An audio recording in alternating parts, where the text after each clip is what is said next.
Chunki buni aylantirib olaman, deymi? Odamlar yaxshi ko'radi shunaqani. Bunaqasiga, bunaqasiga. Каждый по чуть-чуть. Mana bu nimasi ham bor ekan, bulyoni ham. Бульон попробуйте. Mana shuni ham shunda ko'ringlar, bu boshqacharoq qozon ekan. Nimaga bunaqa qozon o'ziga xosmi? Demak, Buxoroni bu o'ziga xos qozonida tayyorlanadi. Alohida pishiriladi, to'g'rimi? Guruch alohida nimasi? Shuni. Chunki bizning xalqimiz ovqatni yaxshi ko'radi-da. Ayniqsa mana bu dezrami? Qoyilman. Mana butun tayyorlanyapti. Butun umr harakat qilib shu oshni qilishni o'rgana olmadim. Bir kun kelaman shogirdlik uchun emas sizlarga. Sog' bo'linglar. Rahmat.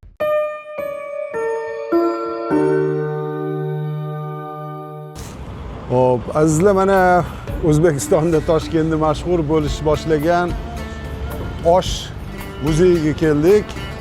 Osh albatta o'zbegimni eng muhim va butun dunyoga mashhur qilgan ovqatlardan biri hisoblanadi. Mana xorijlik mehmonlar va albatta bizni tibbiyot universitetimizda, davlat universitetiga kelgan mehmon Quyi Novgorod shahridagi olim, shifokor, muallim birgalikda shu muzeyga tashrifga birga keldik. Albatta muzey nomi bo'lgani bilan asosan bu yerda ovqatlanish maskani va bu ovqatlanish maskanida bizni o'zbegimizni mashhur ovqatlardan bilgan Palovxon To'rani tanovul qilamiz. Chiroyli qilib qo'yilgan, tabiiylik, milliylik ruhi va albatta bizni milliy naqshimizga, ganchimizdan qilingan interyer o'ziga xosligini ta'minlayapti. Mana kiraverishda shirin shakar sabzilarimiz, apelsin, anor va buni suvdan qilingan har xil sharbatlar taqdim qilingan va qiziqarli jihati agar olib ketish niyatingiz bo'lsa, marhamat, Palovxon To'rani konserva qilingan shaklini ham olib ketishingiz mumkin. Adashmasam buni ishlab chiqaruvchisi ham meni do'stim. Juda ham sifatli, butun dunyoga yaxshi sotilayotgan mahsulot hisoblanadi. Food Exclusive. Здравствуйте. Это Food Exclusive, да, консерва фирмы? Я знаю его. Хороший продукт. Так, а где наша?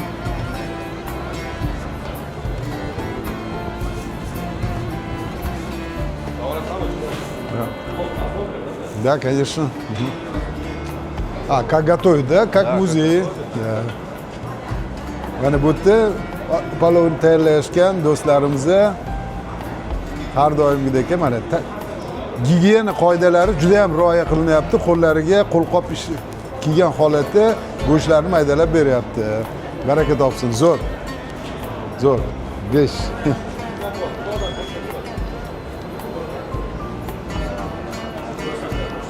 Bu yerda mana to'la mehmonlar,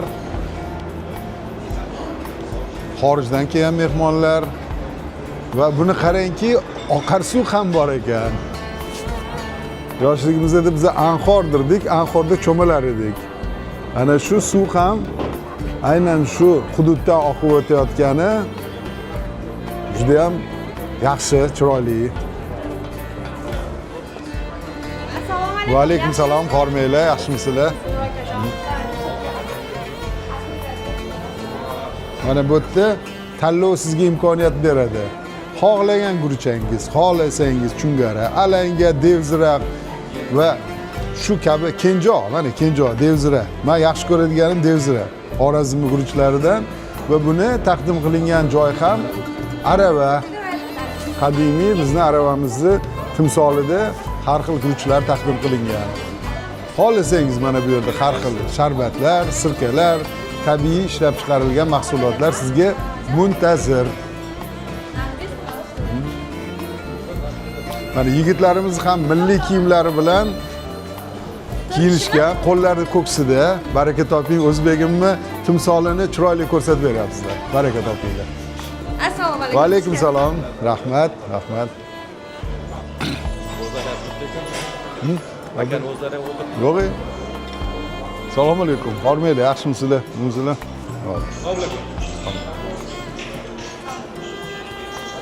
Xo'p, mana bu yerda ham chiroyli taqdim qilingan lustralar o'zbegimni ganchidan tayyorlangan. Menimcha kechqurun bu juda ham chiroyli bo'lsa kerak.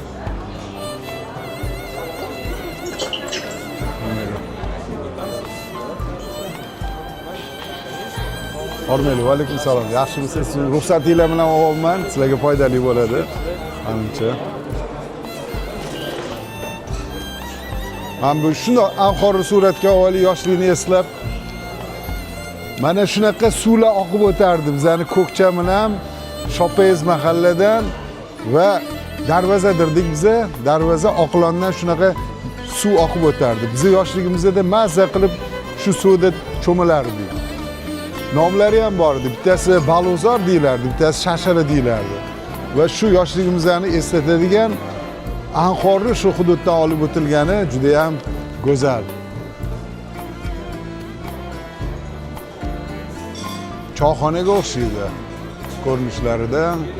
Odamlar hammasi xursand va boshlanishiga menimcha mana biz ruxsat olib ovqat tayyorlanayotgan joyga kiryapmiz. Juda ham ozoda, tahsinga sazovor. Ko'pchilik joylarda xijolat bo'lib qolaman, ba'zi joylarni kesib tashlashga majbur bo'laman. Lekin bu yerda qaranglar, hamma joy ozoda. Ukalarimiz oq xalatda, faqatgina ofitsiant ukamiz milliy kiyimimizda sekin kiramiz. Mana hammasi chiroyli. Go'shtlarni maydalash ham shu joyda, sabzi to'g'rash. Assalomu alaykum. Hormaylar, yaxshimisizlar? Hattoki bizning millatimizni sevadigan bedanam tuxumlari ham chiroyli qilib qo'yilgan. Va alaykum salom. Mana bizani sevimli oshimiz. O'zbegimni eng yaxshi ko'rgan ovqat oshi. Assalomu alaykum. Hormaylar, yaxshimisizlar? Zo'msizlar? Assalomu alaykum. Hormaylar. Hormaylar, zo'msizlar? Sizlarning qo'lingizdan nasib qildi osh yeyish keldik. Xudo xolisa YouTube'ga qo'ymoqchiman. Bizning xalqimiz bor-ku, chet el, Afg'oniston bularni olsam ko'rmayapti. Ovqatni qo'ysam maza qilib ko'rishyapti. Endi o'zimiz ham yaxshi ko'ramiz. Chunki bizning qadriyatlarimizda ruxsat berilgan, maza qiladigan narsa bu ovqat. To'g'rimi gapim? Shuning uchun uyalmasdan, xijolat bo'lmasdan ovqatni, ayniqsa milliy ovqatlarimizni targ'ibot qilyapmiz. Baraka topinglar, lekin havosim keladi. Chunki mana har kuni mashina tuzatadiganlar bor, lekin sizlarning qo'lingizdan odamlar duo qilib ovqat yeyishadi. Ayniqsa shirin ovqat bo'lsa, yanada duoga ega bo'lasizlar. Sog' bo'linglar. Mana shuni ham shunday ko'ringlar, bu boshqacharoq qozon ekan-a. Nimaga bunaqa qozon o'ziga xosmi? Shu kog'oz e'tiboring. O'zlaridan so'raydi. Demak, Buxoroni bu o'ziga xos qozonda tayyorlanadi. Alohida pishiriladi, to'g'rimi? Guruch alohida nimasi? Xaltada ham pishiriladimi? Bir bolli yetishardi, xalta qitishar. Shunaqa ham bormi? Bunaqa emas. Demak, olib qochishgan ekanda. Rahmat, sog' bo'linglar, salomat bo'linglar. Shunday nima ko'rsatib yuboring mana shuni. Chunki bizning xalqimiz ovqatni yaxshi ko'radi-da. Ayniqsa mana bu dezirami? Qoyil. Mana bu tayyorlanyapti. Butun umr harakat qilib shu oshni qilishni o'rgana olmadim. Bir kun kelaman shogirdlik uchun emasligiga. Sog' bo'linglar. Rahmat. Azizlar, mana ko'rdingiz, hamma ozodagarchilik, shirin shakar ovqatlar tayyorlanyapti. Hattoki mana tayyorlab qo'yilgan go'shtligicha ko'rib turibman. Hammasi ko'rinishidan top-toza, ozoda. Kesanglar achinmaysizlar. Ayniqsa bu yerda ovqatni shirinligidan ham birin o'sha milliy qadriyatlarimizga qo'yilgani albatta sizlarga ma'qul bo'ladi. Это острый бульон для аперитива. Вместе с каканским пловом подается у нас отдельно. Каканский плов, андижанский плов, ташкентский плов и оши софи Бухора. Hammasi bitta nimada, bitta tarelkada. Bitta tarelkada laganda. Chiroyli qilib, yoqimli ishtaha. Oshpazlar со всех регионов Узбекистана. Oshpazi опытные, более 30-40 лет у них стаж работы. Со всех Узбекистана мы собираем с регионов. Kadrlar masalasiga ham jiddiy qaraysiz. Faqat qarindoshlar emas, mutaxassislarni chaqirasiz. To'g'rimi? Конечно. Rahmat. Spasibo. Yana bitta avvali Chunki buni aylantirib olaman deyman. Odamlar yaxshi ko'radi shunaqani. Bunaqasiga и bunaqasiga. Каждый по чуть-чуть. Mana bu nimasi ham bor ekan, bulyoni ham. Бульон попробуйте. Да, разные. Azizda mana shunaqa joyiga kelsanglar, har xil bitta urganda 4 ta palov urar ekansizlar.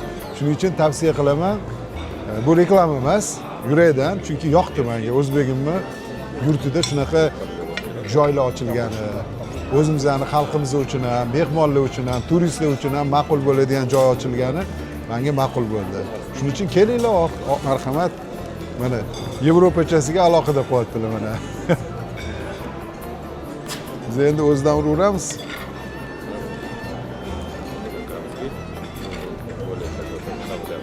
Esingizda qoldimi qaysi bir qanaqaligi? Demak bu Qo'qonniki, to'g'rimi? Ha bu Devziramidi? Devzira. Bu Devzira. Toshkent. Toshkent. Mani yoni osh sotuv. Ha bu Buxoroniki. Ha, zo'r.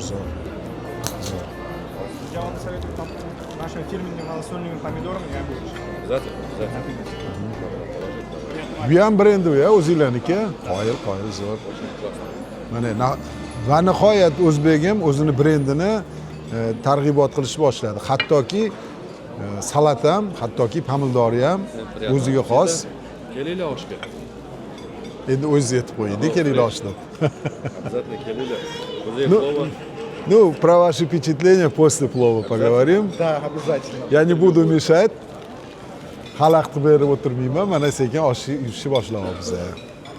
Обычно мы вот так с этого, но я тоже положу соль.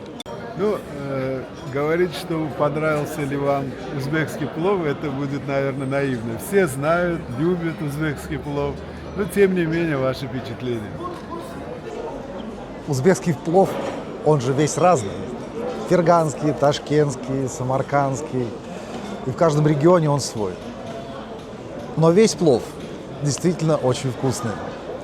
Там есть особенности приготовления. И сегодня мы находимся в музее плова, где собраны самые лучшие повара со всей республики Узбекистан. Это настоящие профессионалы своего дела. Люди любят плов, любят готовить плов.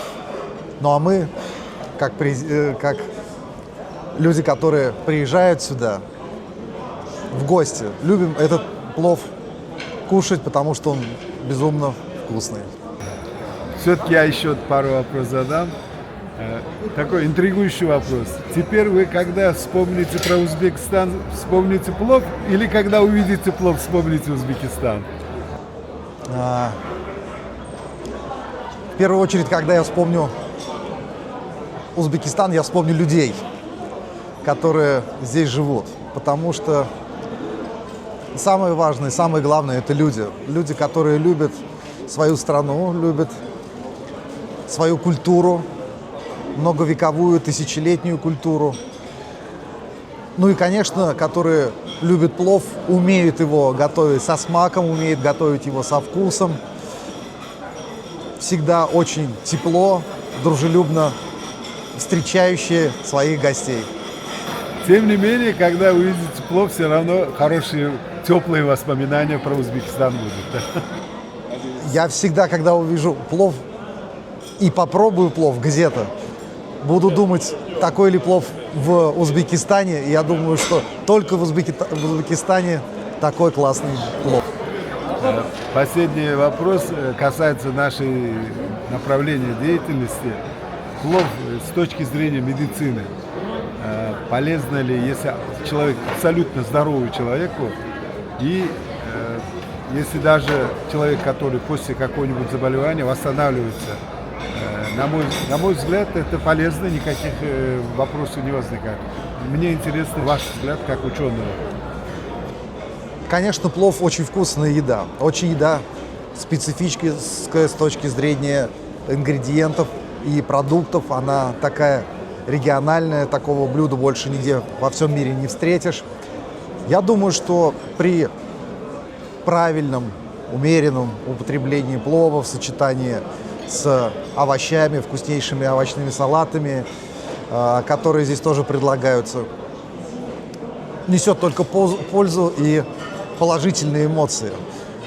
Когда мы употребляем в пищу вкусную, правильную, здоровую, свежую пищу, это приводит к выделению эндорфинов и энкефалинов, которые улучшают настроение наше, повышают наш жизненный тонус. Поэтому с этой точки зрения, конечно, всем рекомендую. Пару слов я сам тоже скажу. С точки зрения медицины, я читаю много про еду, про здоровый образ жизни, преподаю, поэтому можно сказать, здесь идеальный баланс углеводов, белка и жиров. Потому что и жир есть, в основном животный жир, который более полезный для организма, для тестостерона, и белок. Это необходимый стройматериал для организма. И углеводы, это в виде риса. Поэтому я тоже вам рекомендую, чтобы больше кушать плов, особенно здоровым людям. Ну, некоторые ограничения есть, если в желудочном, кишечном тракте какие-нибудь заболевания. Но я люблю узбекский плов, я люблю Узбекистан. Вам тоже желаю здоровья, и чтобы вы больше к нам приезжали, совместные какие-то проекты научные проводили. Спасибо. Спасибо вам большое. Спасибо. До свидания, всего доброго. O'zbekcha. Спасибо. Rahmat, sog' bo'linglar. Sizlarga ham rahmat, juda ham zo'r ekan. Ayniqsa mana bu divan mani dodam uylarida bo'lardi. Bu ham zo'r qo'yibsizlar. Sog' bo'linglar.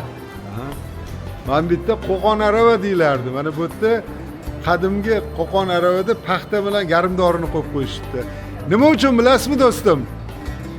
Paxta bizani o'zbeklarning qalbida yumshoq, kerak bo'lsa tilimizda bu qalampirda achchiq. Nima dedingiz? Sog' bo'linglar. Bu mana bu qozonlar ekan. Qadimda menimcha bu yerda ovqat tayyorlangan.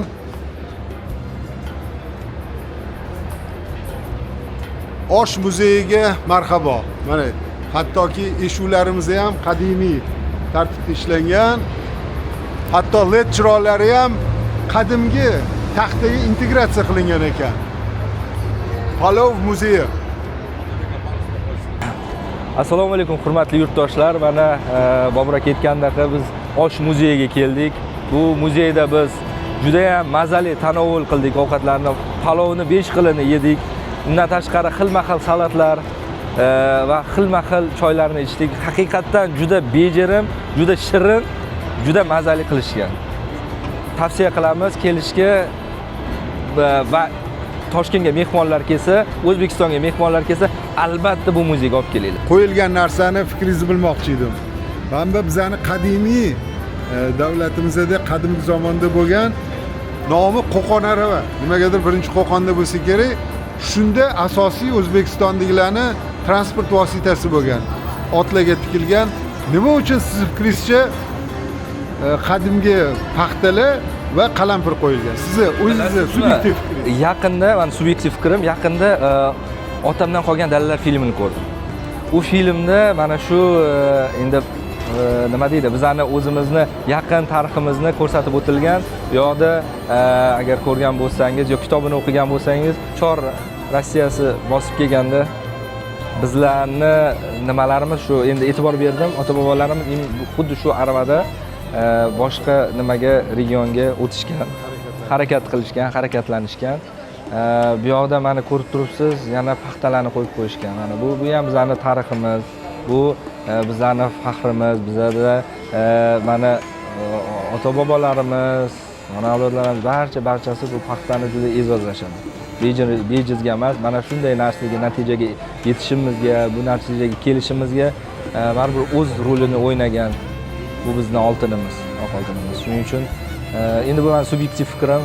Yana kimdir bu fikrga qo'shilishi mumkin yoki bu fikrga qarshi chiqishi mumkin. Yo'q, menga yoqdi fikringiz, chunki bizani haqiqiy tariximiz, qadriyatlarimizga befarq bo'lmagan holatda o'zingizni subyektiv fikringizni bildirdingiz. Meniki ozgina yumorli, lekin menimcha tomoshabinlarimizga yoqadi. Chunki bu demak Qo'qon arava tariximiz, tepasidagi paxta bizning qalbimizdek momiq, yumshoq, oppoq, lekin kerak bo'lgan vaqtda Mana bu turgan qalampirli tilimizni ham achchiq. Shuning uchun biz bilan do'st bo'ling, biz bilan qoling. Albatta bizni ko'rsatuvlarimizni ko'ring. Sog' salomat bo'linglar. Sog' salomat bo'ling.